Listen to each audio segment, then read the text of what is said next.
hapo jana. Akiandamana na ujumbe wake, Rais Ruto alipewa makaribisho ya aina yake kutoka kwa mwenyeji wake Rais Cyril Ramaphosa katika makao makuu ya serikali ya Union Buildings mjini Pretoria.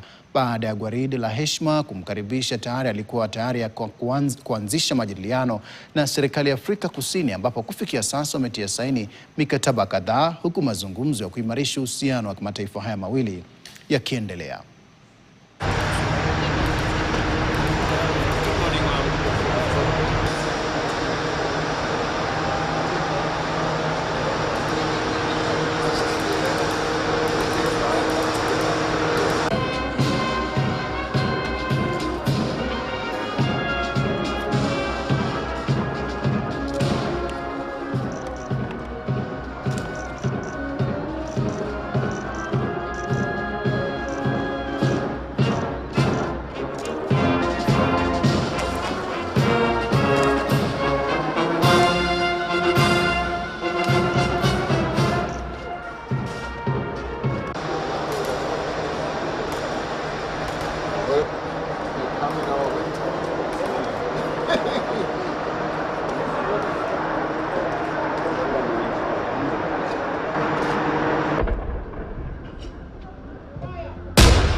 Mapigano makali yalizuka katikati mwa Mogadishu Alhamisi.